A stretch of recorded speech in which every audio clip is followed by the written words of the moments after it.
Welcome to the Dateable AF podcast, because women dating women is wild, wonderful, and occasionally a disaster.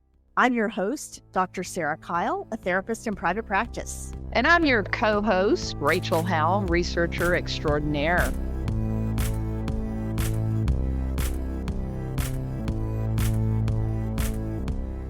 Hello, everyone, and welcome to Season 2, Episode 8 of the Dateable AF podcast.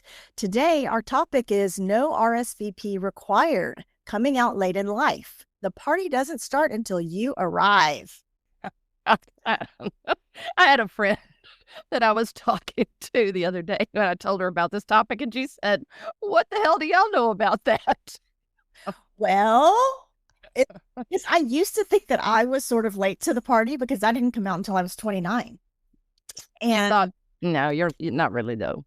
Well, that's true. I had thought about it. I guess I didn't have any kind of experience of kissing a woman, holding hands with a woman. I didn't have any experience engaging romantically with a woman until I was 29. I had thought about it and kind of gotten some mental awareness about it a bit earlier than that, but not a lot. So, I mean, I think, you've said you knew from the time you were, 14? Whatever age you are in 10th grade. Yeah, like 14, 15, 16. Yeah. So anyway, it turns out there are a lot of folks who are starting the party later. But you know what? That party is still worth showing up to. It doesn't matter when you get there. We're having a good time over here.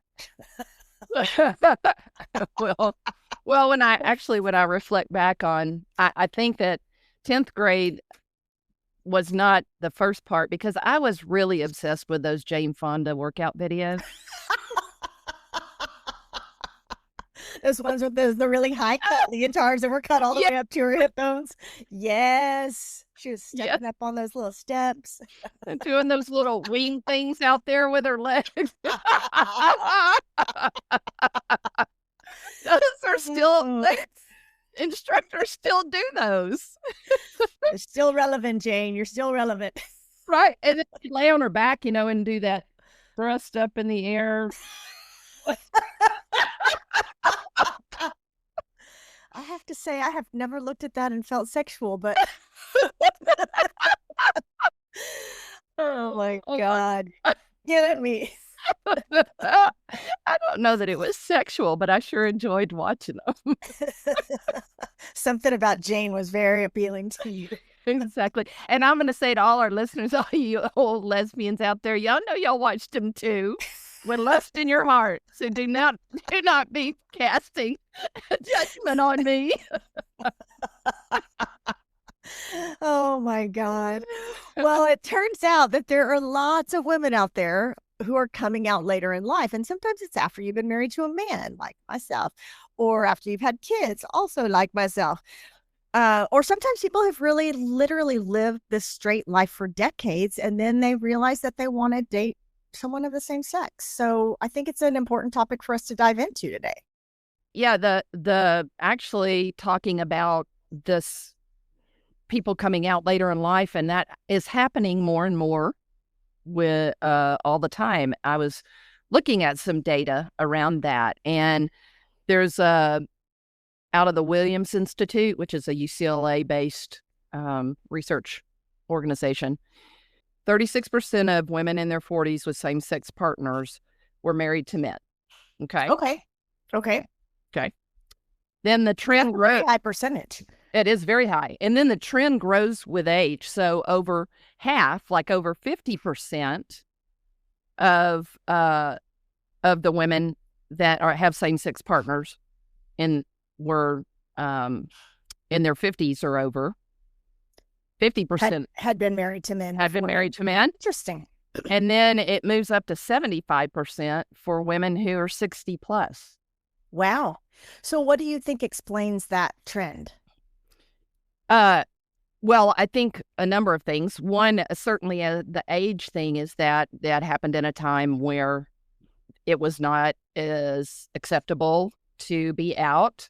So there were probably a number of those women who have had to age into it, go through life changes, do the things. We know a lot of of women that have done this too, just Yeah. because it was what was expected of them.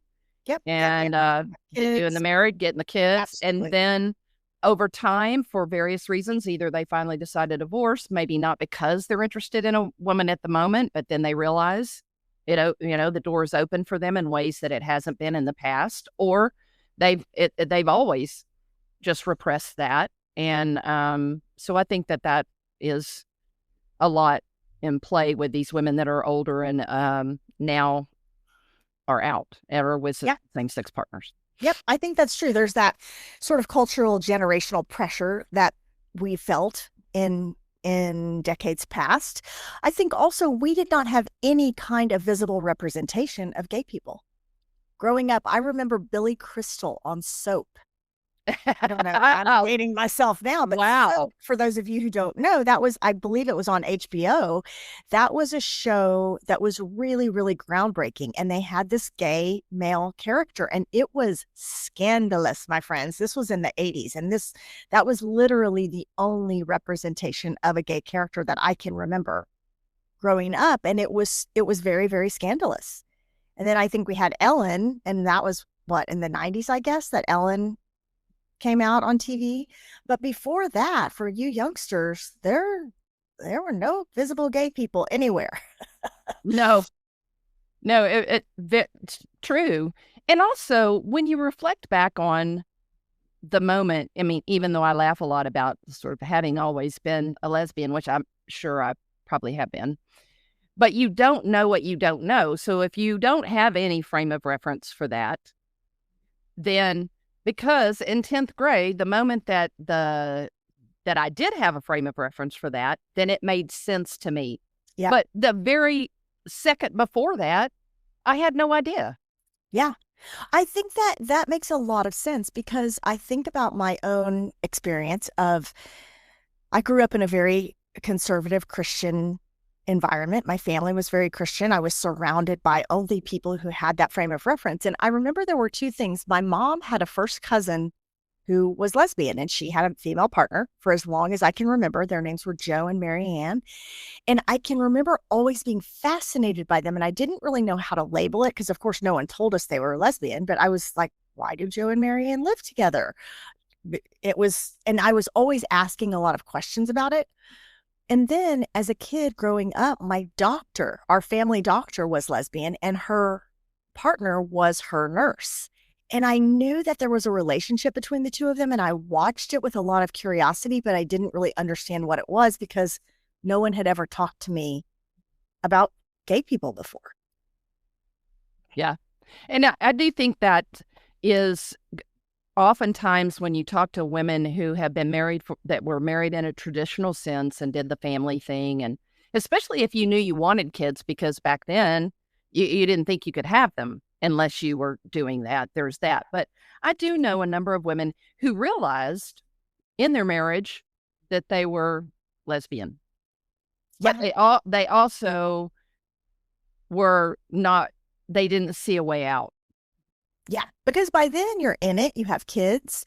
Yeah. And yeah, I do think there's this gap kind of going back to your research that younger women today realize that there's an option. And I think the older people are, the farther back you go. I didn't ever consider that it was an option for me to do anything besides get married to a man. And so that's what I did. And then I started, I think we talked about this in our very first episode, that in college, I went to a class called Feminism and Politics just because I needed an extra government class. And I started reading all this feminist literature, and there were all these lesbians in my class, and I started getting this awareness. And it wasn't, I want to be clear for anybody who's listening who doesn't understand this concept. It wasn't like that made me want to be gay. It's like that validated something that already existed inside of me. I realized, oh, no wonder these things have happened. Like, no wonder I was curious about my doctor or my mom's cousin because I already had that in me. I just didn't have a frame of reference for it. Yeah, right. And I know what you're saying loud and clear. It didn't make you gay. What it did was help you make sense of some things that hadn't exactly made sense to you.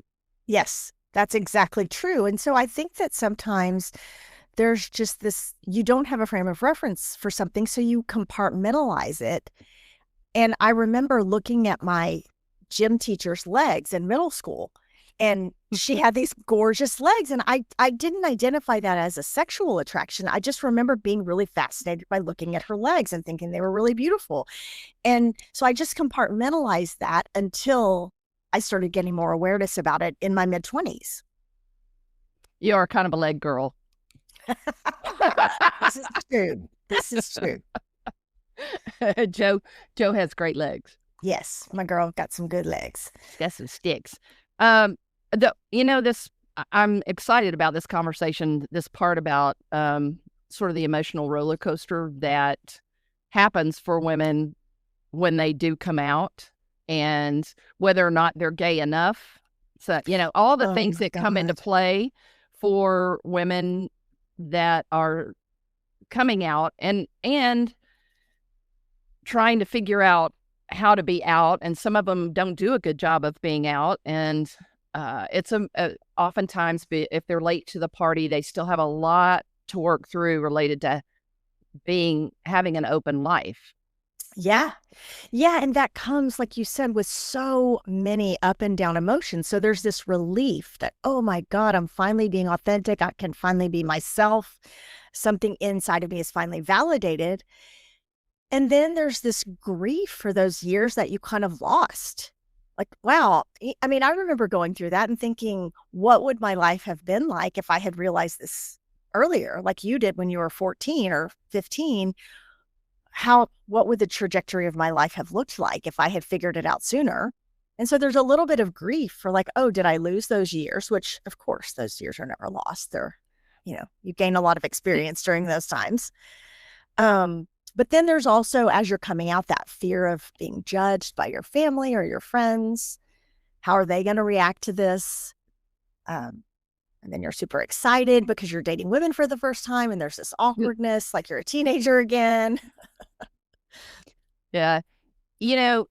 I do think when we're younger, we have a sort of maybe a natural ability to rub against the grain a bit more outwardly. We challenge thinking. It's in our nature to challenge our parents' thinking, and we just have I think a fairly high tolerance for have a thinking about things differently than the way our family does or the people around us. And so I know for me that because I came out at such a young age, I fought through a lot of that with a young person's mindset. Yeah. And so I was willing to take risks. I didn't have a family, I wasn't married. I didn't have kids to think about at the time. I hadn't built all of that infrastructure around me that I would have to jump over. So I think that I fought all those hard fights at a younger age. And then by the time I got to be older, I had already worked through a lot of that. And I see people who especially have gone through marriages, and then they're trying to figure out how to navigate all of that. And your tolerance gets lower in many ways, I think, for creating conflict with your families and going against the grain and just that sort of thing. Yeah, when you're out of your rebellious teenage years. Mm-hmm.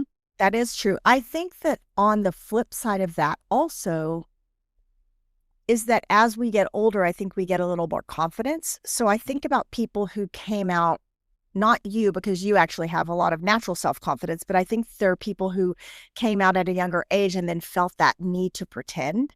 And so they would have a pretend boyfriend and, pretend dates, and they never were able to fully come out. By the time I came out when I was 29, I had already been to quite a bit of therapy.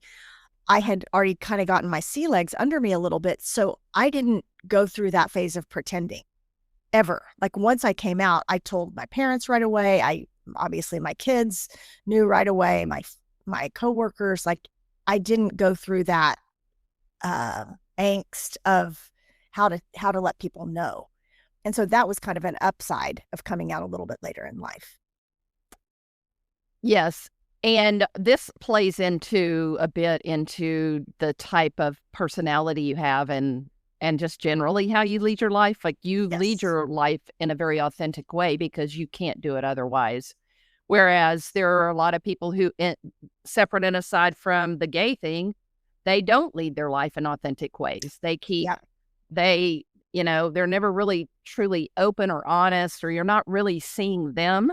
And I think that is harder for those type of people, which is a great segue into this whole idea of the impact on trying to have a relationship with someone who is coming out later in life. I have a lot of opinions about it. Oh, I'd love to hear your opinions about it. Some of the Moniques and Veronicas out there from my past going on 6 years, um, probably will know that they will for sure validate what I'm about to say. Yes. That I do feel I have dated some women who have been late to the party.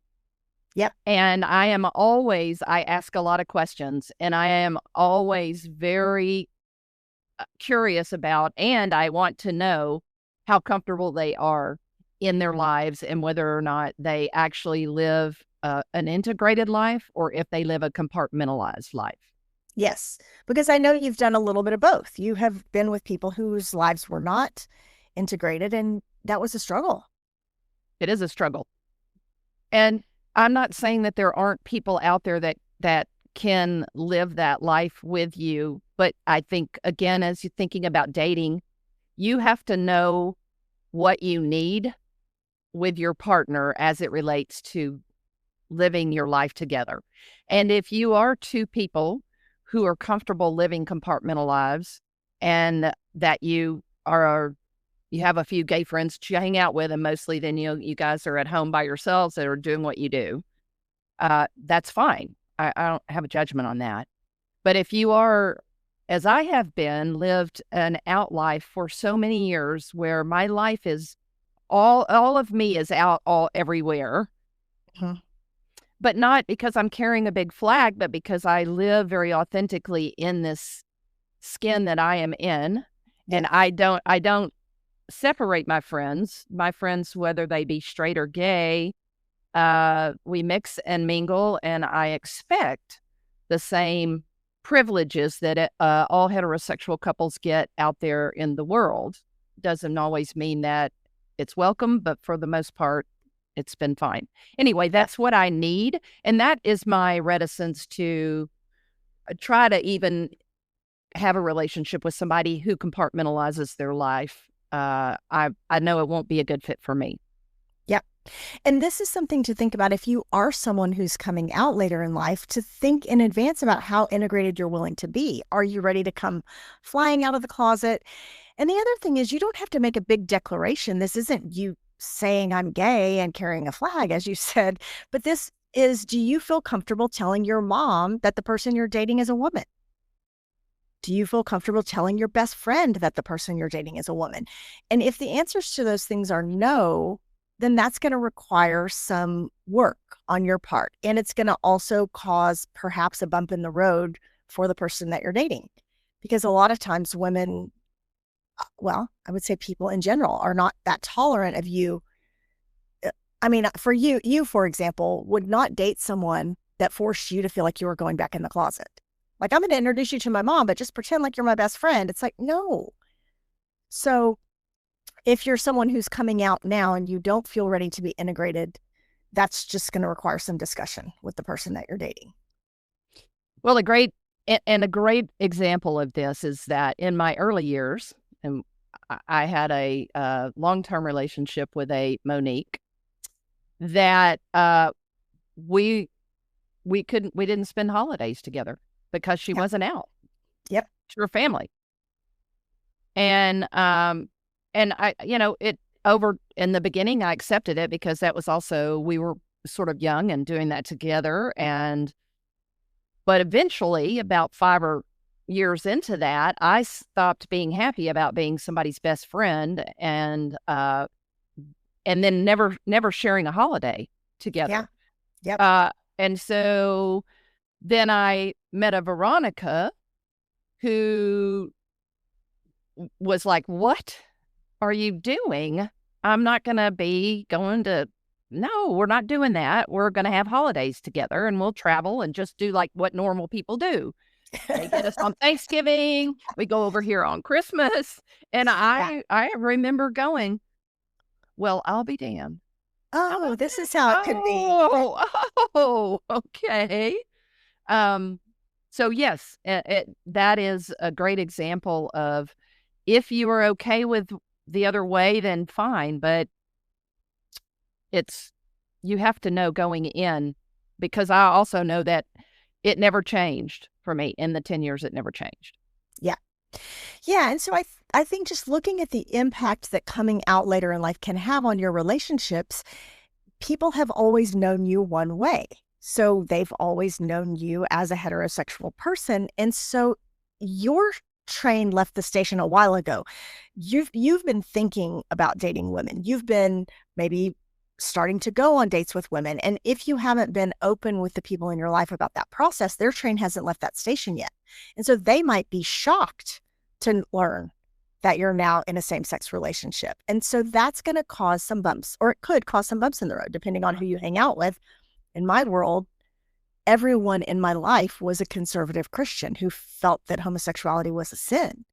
And so it was a big hurdle. And I lost someone who was one of my best friends in the process. I had been best friends with my sister-in-law, the wife of my husband's brother. And we had done everything together over the years. And during this time, I had literally no idea that I was gay. And when I came out, it was it was a big slap in the face to her, because she's imagining like, oh my God, this is a woman I've been on a million vacations with, that I've raised my kids next to.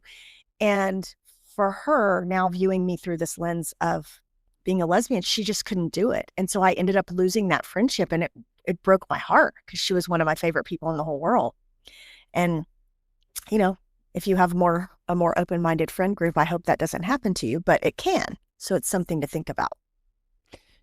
Yes. And there is a bit of patience, I think, required, to your point, that when someone is coming out later in life and they are navigating things like kids and uh, extended family and things like that, that I will say that sometimes you just have to give grace to allow them to figure out how to put that information out there, and then understand that there's going to be some work to be done for those people around them to potentially ramp up to where they are, to accept it or not, and them getting used to that.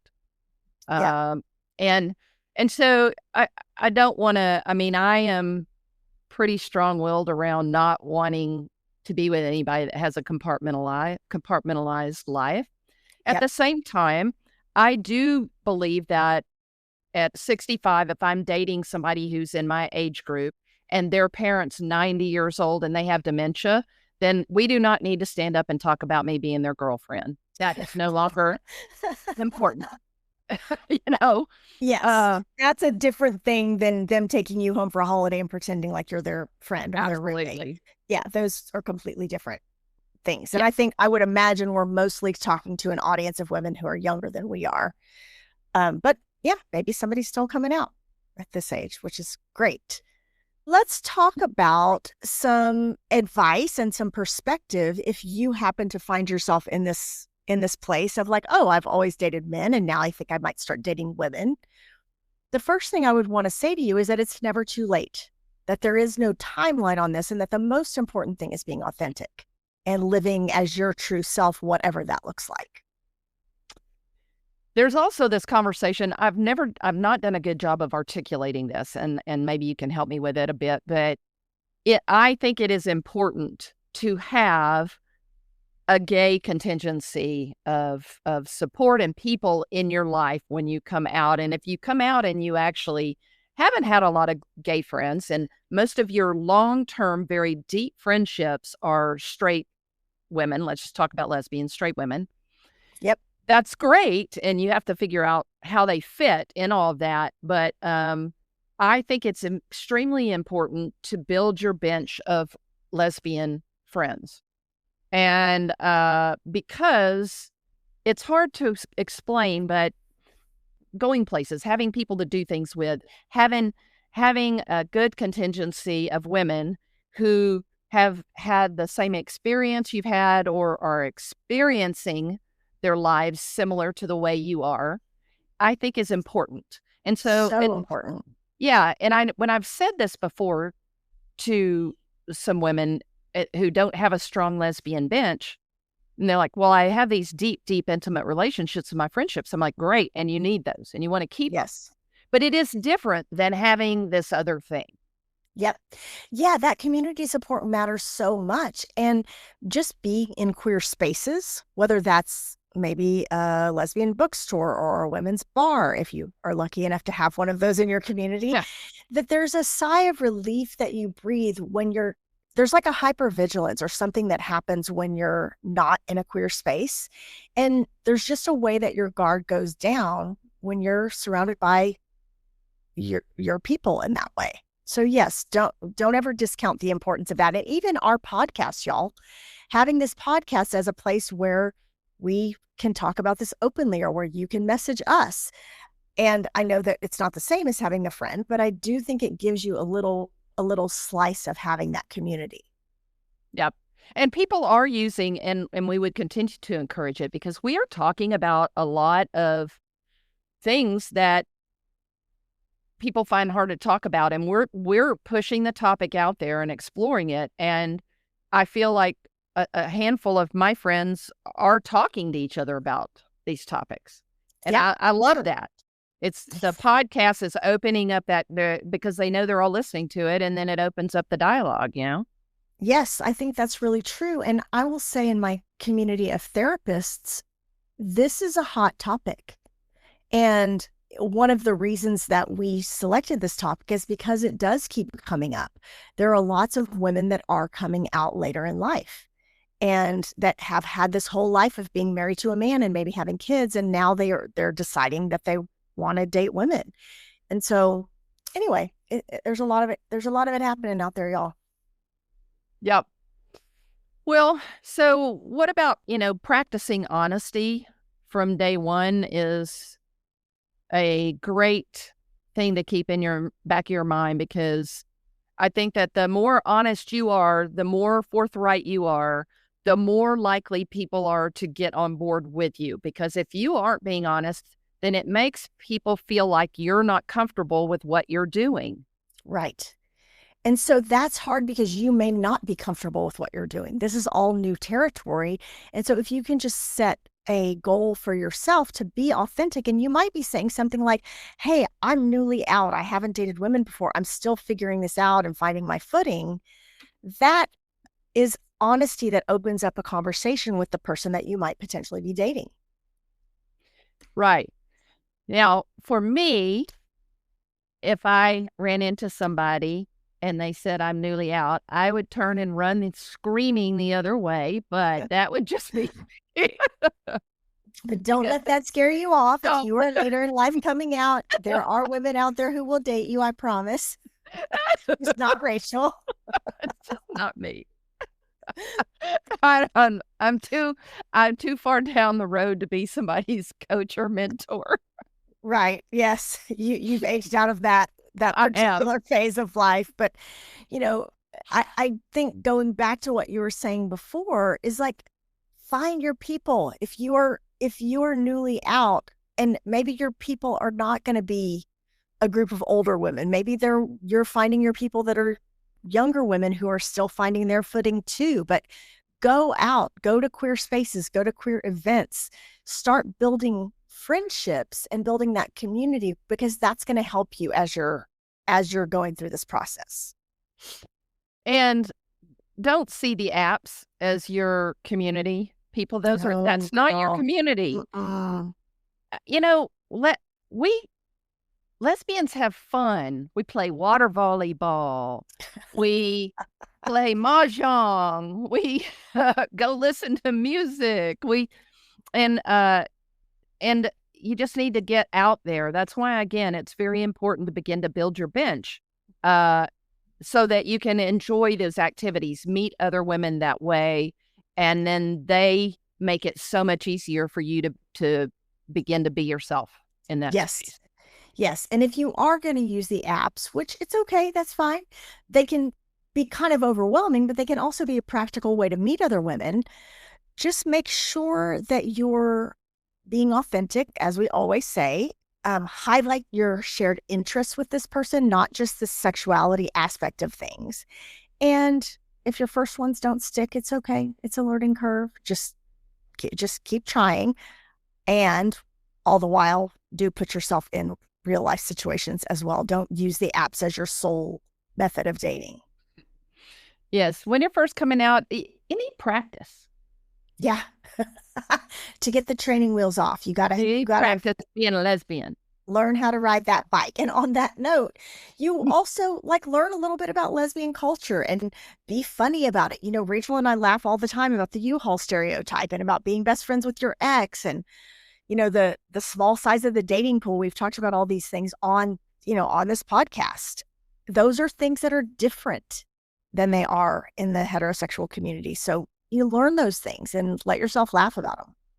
Yeah, I do think, again, I hope one thing, if you don't take anything else away from us, is that you be curious and be playful, and you have to laugh at yourself, because we do this as queer women. We do a bunch of ridiculous stuff too Yes. in the process of coming out. We do some ridiculous things, and so you have to laugh, enjoy it. Yes, absolutely. And in this process, don't forget to set your own pace, because sometimes if you're coming out later in life, you feel this need to catch up. Like, oh, everyone else is married. They've been with their partner for many years. And so I got to jump right in and find my forever person. It's like, no, there's no need to jump straight into a serious relationship. Give yourself time to find the right person or the right people to spend your time with. So date casually, take some breaks. Just give yourself permission to move at whatever speed feels right for you. This is your own journey. Yes. And we don't have enough time in this episode, but there is also and we might just want to extend it, but there's also the whole idea of being bisexual that comes into play in all of this. And Yeah. that is whether or not you are fluid, and you're thinking, well, I'm going to float into women now, but I might float back to men. Who knows? And that's a different conversation as well. Yeah, for sure. And what I'll say about that is that if you are someone who's looking for a monogamous long-term relationship, I don't think it matters so much that you're bisexual. Again, this could be a whole other topic, but what matters is, do you feel good with the person that you're with right now? Or so for example, if you're with men, but you're constantly feeling attracted to women, you're going to be miserable. And vice versa. If you're trying to make yourself be with a woman, but you're constantly looking over your shoulder at the hot guy next door, that's problematic. So love the one you're with, like because because if you're with a man and you're going to find yourself creeping next door to your neighbor's that's house. right. That's right. So that's no good Whenever for her anybody. husband's gone, and the next thing you know, it's gonna be a all the young girls love Alice scenario. You're gonna be over there doing that thing, and the husband's gonna come home and kill you. That's right. That's right. Don't let it happen. So, don't focus too much on what your sexual orientation is overall, is what I would say. Is that if in this moment you're attracted to this person, be with that person and be monogamous with that person if that's what you decide to do. If you're constantly floating back and forth, I might just suggest that you would go talk to a therapist about that. But, but if you can't be with the person that you're with, that could be an issue. But if you're attracted to both men and women, like, okay, but love the one you're with right now.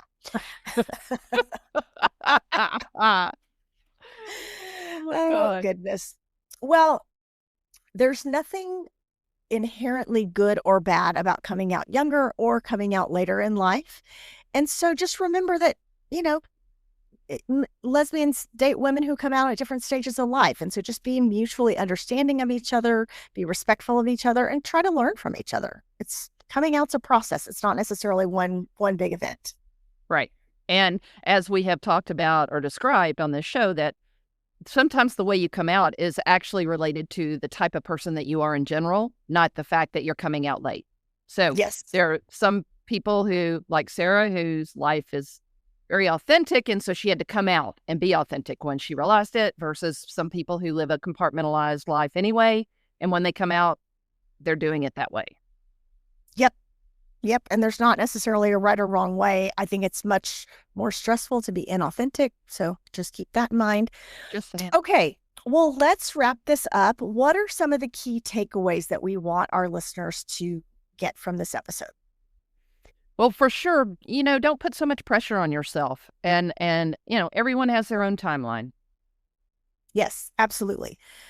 Second takeaway that I would love for you to get from this is be honest, be authentic, mostly with yourself, but also figure out how to be authentic with your friends and your family and your potential dating partners. Don't try to be more or less gay than you are. Just let people in on your process, and that authenticity really builds deeper relationships. Yeah.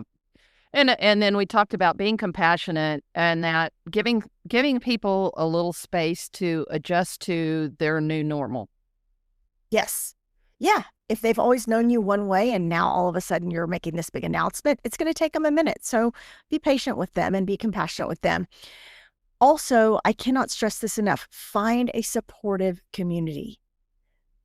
Find your people that can support you in the coming out process, because this is so important to have validation, to have universality, to find other people who get what you're going through. So don't give up on your search to find that. Amen, sister. Amen, sister. Well, as always, please send us your coming out stories. We've both told you ours. We would love to hear yours. If you're in the process of coming out and you need some support, don't hesitate to reach out to us. And we always love hearing from you. So the best way to get in touch with us, you can email us, info@dateableaf.com. You can also DM us on Instagram @dateableaf. If you want to talk about this topic with your partner, so you have some points of discussion during the week before our next episode comes out, if you and your partner don't know the details of each other's coming out stories, like including your internal process, like what you went through, take some time to share this in depth with each other and talk with your partner about the pros and cons of coming out earlier versus coming out later. As always, thank you for listening to the Dateable AF podcast, where we help you find your happy ending. Remember, be bold, be kind, and for the love of queer dating, don't text your ex. Stay dateable. AF.